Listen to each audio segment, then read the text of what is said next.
નમસ્તે મિત્રો.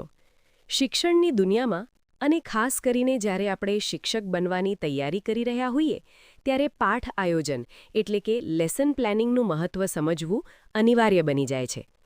આજના આ વિશેષ ઓડિયો સત્રમાં આપણે શિક્ષણશાસ્ત્રની સૌથી પાયાની અને પ્રચલિત પદ્ધતિ એટલે કે જ્હોન ફ્રેડરિક હર્બર્ટની પંચપદી પદ્ધતિ વિશે અત્યંત ઊંડાણપૂર્વક ચર્ચા કરીશું.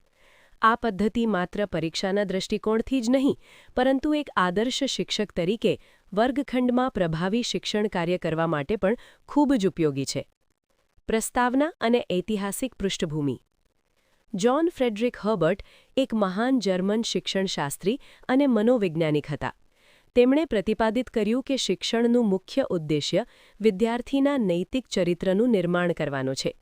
હર્બર્ટનું માનવું હતું કે નવું જ્ઞાન હંમેશા અગાઉના જ્ઞાનના પાયા પર જ ઊભું કરી શકાય છે. આ સિદ્ધાંતને તેમણે એપરસિપ્શન એટલે કે જ્ઞાન સંક્રમણ તરીકે ઓળખાવ્યો. શરૂઆતમાં હર્બર્ટે 4 સોપાનો આપ્યા હતા: સ્પષ્ટતા, સંઘર્ષ, વ્યવસ્થા અને પદ્ધતિ.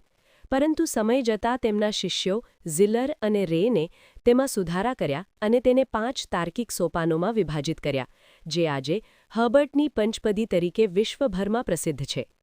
ચાલો હવે આ 5 સોપાનોને વિગતવાર સમજીએ. સોપાન 8: પૂર્વ તૈયારી અથવા વિષયાભિમુખ. કોઈપણ વિષયની શરૂઆત સીધી કરવાને બદલે વિદ્યાર્થીઓને તેના માટે તૈયાર કરવા તે આ પ્રથમ સોપાનનું કાર્ય છે. જે રીતે ખેડૂત બીજ રોપતા પહેલા જમીન ખેડે છે, તે જ રીતે શિક્ષકે નવું જ્ઞાન આપતા પહેલા વિદ્યાર્થીના મનને તૈયાર કરવું પડે છે. આ સોપાનમાં શું કરવામાં આવે છે? 1. પૂર્વ જ્ઞાનની ચકાસણી. શિક્ષક વિદ્યાર્થીઓને એવા પ્રશ્નો પૂછે છે જે તેઓ પહેલેથી જાણતા હોય. દાખલા તરીકે, જો તમારે ગણિતમાં વર્તુળ વિશે ભણાવવું હોય તો તમે સિક્કો, બંગડી કે ગાડાના પૈડા વિશે પૂછી શકો છો. જિજ્ઞાસા જગાડવી. શિક્ષણ કાર્ય ત્યારે જ સફળ થાય જ્યારે વિદ્યાર્થીમાં શીખવાની ભૂખ હોય. આ માટે વાર્તા, કોયડા, ચિત્રો કે જીવંત ઉદાહરણોનો ઉપયોગ કરી શકાય છે. 3. હેતુકથન. આ સોપાનના અંતે શિક્ષક વિષયની જાહેરાત કરે છે. જેમ કે, વિદ્યાર્થી મિત્રો, આજે આપણે ભારતની આઝાદીના લડવૈયાઓ વિશે અભ્યાસ કરીશું. આ વિધાનને હેતુકથન કહેવામાં આવે છે. સોપાન 2: વિષય નિરૂપણ અથવા રજૂઆત. પ્રેઝન્ટેશન.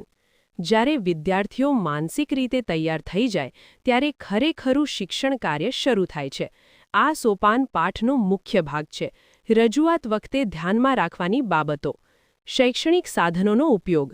માત્ર વ્યાખ્યાન આપવાને બદલે ચાર્ટ, મોડલ, નકશા કે ડિજિટલ માધ્યમોનો ઉપયોગ કરવો જોઈએ.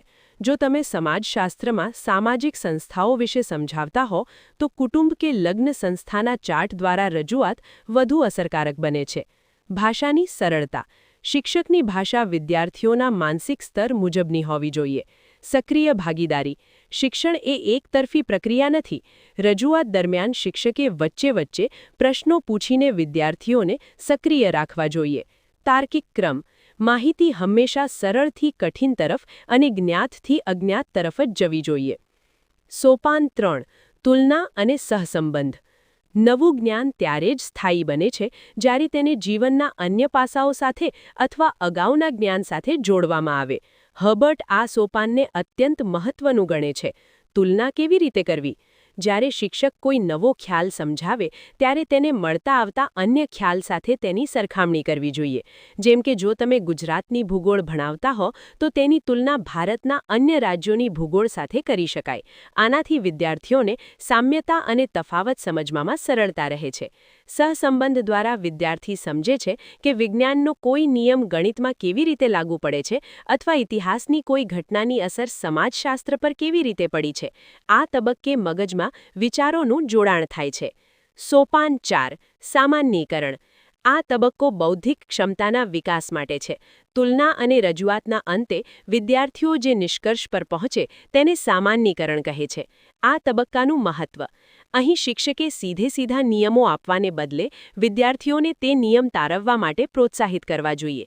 દાખલા તરીકે, ગણિતમાં ત્રિકોણના ત્રણેય ખૂણાના માપનો સરવાળો 180 થાય છે તે સમજાવવા માટે શિક્ષક પહેલા અલગ-અલગ માપના ત્રિકોણો દોરાવે અને પછી વિદ્યાર્થીઓ જાતે જ સરવાળો કરીને જુએ કે દરેક વખતે જવાબ 180 જ આવે છે. આ રીતે જ્યારે વિદ્યાર્થી પોતે નિયમ બનાવે છે ત્યારે તેની સમજણ પાક્કી થાય છે. આ પદ્ધતિ આગમન પદ્ધતિ તરીકે પણ ઓળખાય છે. સોપાન 5. ઉપયોજન. શિક્ષણનો અર્થ માત્ર માહિતી મેળવવી નથી, પરંતુ તેનો ઉપયોગ કરવો તે છે. મેળવેલા જ્ઞાનની કસોટી આ 5મા સોપાનમાં થાય છે. ઉપયોજનના પ્રકારો. 1. ગૃહકાર્ય. શીખેલા મુદ્દાઓના આધારે લેખિત કાર્ય આપવું. 2. નવી પરિસ્થિતિમાં ઉપયોગ.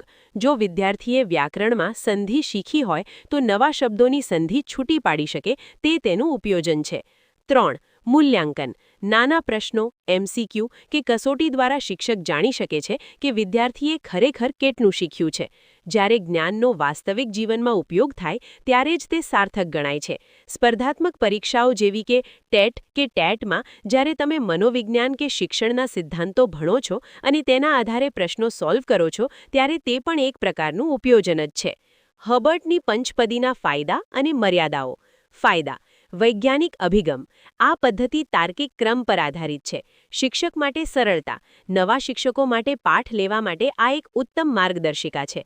સ્થાયી જ્ઞાન. સોપાનબદ્ધ શિક્ષણ હોવાથી વિદ્યાર્થીઓને યાદ રાખવામાં સરળતા રહે છે.